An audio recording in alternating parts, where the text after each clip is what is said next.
What is up to all my TLowshow dolls? I am back with a new video on how I slay and lay my lace closures. If you would like to learn, stay tuned.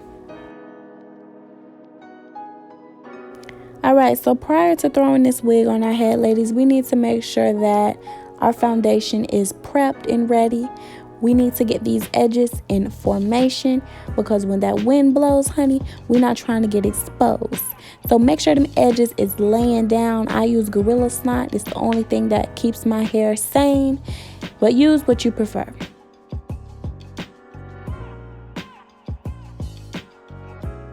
Also, I know my twist down is a little tired, but as long as my scalp moisturized, y'all need to mind your business because that's all that matters. Anywho, it is time, after we finish putting our edges to rest, it is time to put on that stocking cap. You can get a nude flesh tone cap, brown cap, whatever color matches your skin. You can get that from the beauty supply store. As you see, I'm putting it on, pulling it back so that my edges are still showing, and it just helps give that lace a flawless scalp effect. So here's my wig. She is fresh out the closet, and it is time to brush her. It is important that you brush from the bottom to the top when you're dealing with curly hair. It can get a little hectic. So now it's time I put my wig on and place it where it needs to be. I'm just trying to get an idea of where I want it so that when I put my Got To Be Glue spray on there, it's exactly where I want it to be. Because once that spray is on there, ain't no turning back. Okay, so I'm just repositioning my cap so that my hair is covered. Like I said, I hate when the product gets on my edges and my baby hairs because it pulls. And I spray the product on there and I tilt my head back because with the spray, it tends to be a little runny. So I just tilt my head back so that it doesn't run down my face, and I place the lace on top, okay? You see how I just let it sit on there? And you want to just position it and fix it while it's still wet so that you don't instantly get to blow drying and it just is sticking in the wrong places. So right now, while it's still wet, I'm just repositioning it and rubbing it in very softly. I do a little rubbing before I start blow drying, and if you notice, I'm rubbing in the front of the lace because that's where it tends to stick out and like come up. I am now blow drying, and the important part is that you blow dry on cool.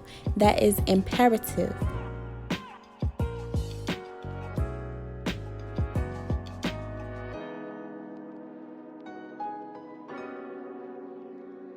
I am going back in with more on my finger to tack down the spots that didn't stick. So when I do this, I go in with a comb or the comb on my edge brush to kind of help it stick. I try to refrain from using my finger because it tends to have a white look if I stick it too much. The only time I use my finger is in the moment like this where I'm kind of rubbing it just to verify that it's drying properly. But if you try to push on it with your finger and let it dry, you'll see some residue left behind. It'll turn your lace white. It's just not the look.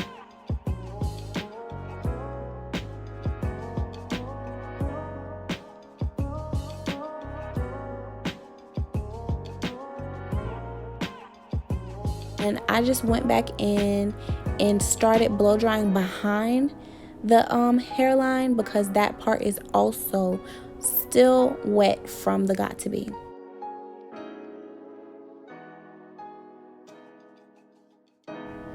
Alright, so now that I'm done rebrushing my hair, I go in with my Fructis Marvelous Oil. It's just to add moisture to the hair. I'm not doing a wet look, so I just still need my hair to be soft and moisturized since I brushed out my curls. Now I am putting my bandana on I sometimes don't do this part because it's so like annoying. But this is how you make sure your lace is melted, okay? I didn't keep it on for that long, but prior to putting on the bandana, I like to get all of my baby hairs off of my face. If there's any sticking from the product, I try to move them back. Don't be too rough. Just try to scrape them up because sometimes they get a little sticky from the got2b. Try to scrape them up lightly. If you have to re-stick down your lace, then do that. But yeah, just move those baby hairs back and tie down that lace so that you can get those front parts to melt into your scalp, because that's what you want. You want that melted look.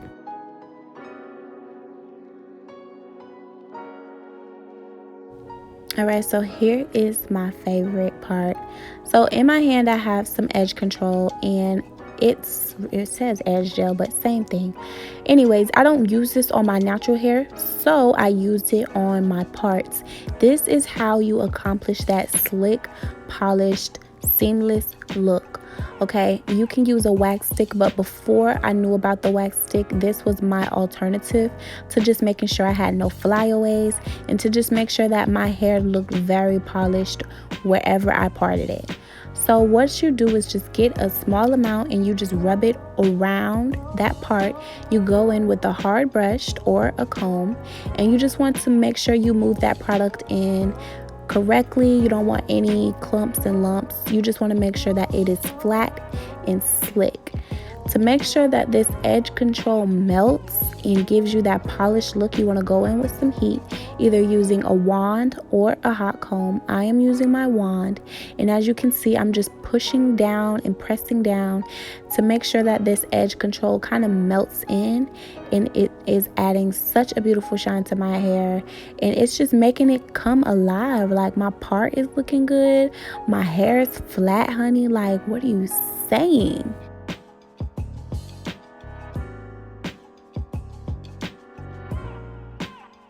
Although I do the part at the top, I also add the edge control to the front. I'm about to show you.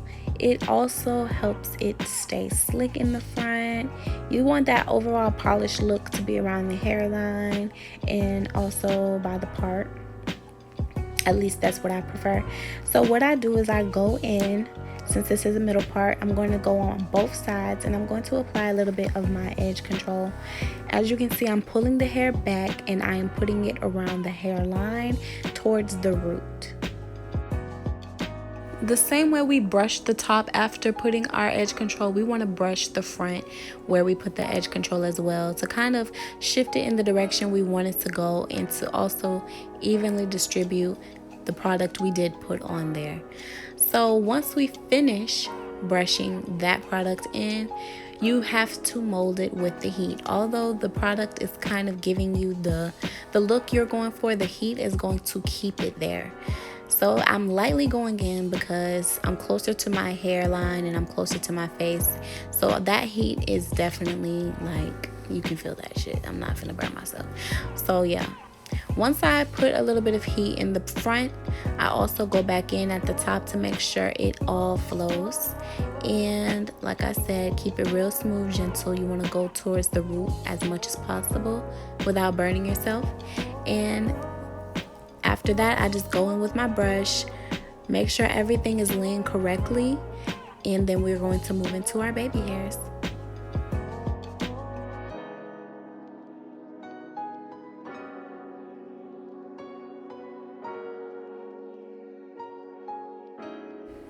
Alright, so here is the infamous baby hairs. Now this part is definitely optional. I'm going to do the basic 3 loops, 2 on the side and 1 in the middle. So I'm just right now positioning everything so that I don't use any hairs that I don't need. And when I use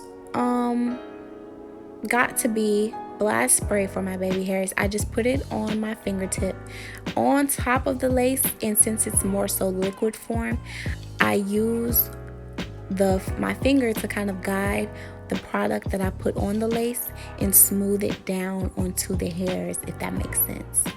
The key to doing your baby hairs is all about using your brush or your comb to guide the hairs and your finger to kind of place them correctly.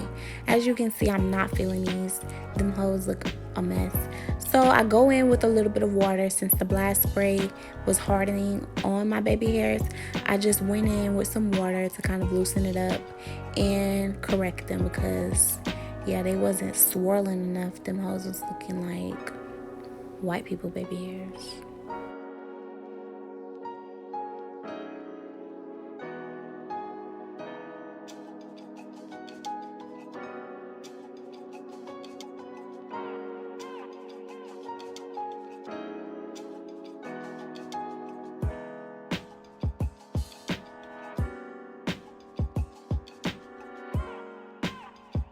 Alright, so clearly I'm feeling it. Going on to the next side. I always feel as if I do one side better than the other, and this happens to be my favorite side. So before I go ahead and start slicking them, I get any extras stuck to the lace or stuck to my face from the got to be, and move those out the way, because you just want it to be as seamless as possible. I know there's some small things that can make it like not seamless, but yeah, we don't want that. And see how easy that part was? Like, I don't know why the other side gave me such a problem. So now I'm gonna do my third loop in the front of my actual part. And as you can see, some hairs aren't as short. I don't always cut my baby hairs. I don't know why. Sometimes I just don't feel like it. Sometimes I feel like I will overdo it if I cut every single hair that I felt was baby hair worthy. I just know how to finesse it. So what I did was pull some out and then swoop them in the direction that the hair is going, so I didn't necessarily have to cut it. You get what I'm saying? Like, that thing just blended in with the rest of the hair. So yeah.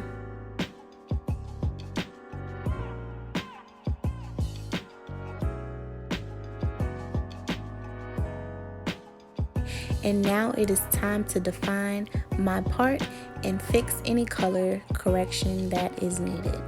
So when I am doing my part, I just go in with my brown, something close to the color of my skin to kind of mimic the illusion of my scalp. I don't always have to do this part, but if I feel as if it kind of wore off from previous times of wearing it, I just redo it. Oh my gosh, that shit just hurt. Sorry, I just ripped off my lash while doing this. So yeah, now you can see that I am putting some more got to be on any parts where the lace is not completely down. And like I told y'all, it's mainly at the very beginning of the lace where it may just still be sticking up. I say get a little bit of gel or got to be blast spray like I've been using, and just stick and go over it. Like, it's okay to make corrections while you are doing your hair. Everything is not going to be perfect the first go round, so I definitely like to go back in and spot any imperfections and try to fix them as much as I can while I still have the chance, because once you're out, and there's nothing you can do about it. So I just go back in with my oil and my water and just make any minor corrections to my curl now that I'm done fixing my lace. And boom, baby, I am feeling good, feeling great, feeling good. Very much giving you a little bit of scalp action, yeah. That is it for this episode of the TLO Show. Thank you for viewing. If you have any product suggestions, recommendations, if you have any comments whatsoever, make sure you leave them down below. And if this is your first time coming to my channel, don't let it be your last. Hit that subscribe button, and I hope to see you on the next episode of the TLO Show.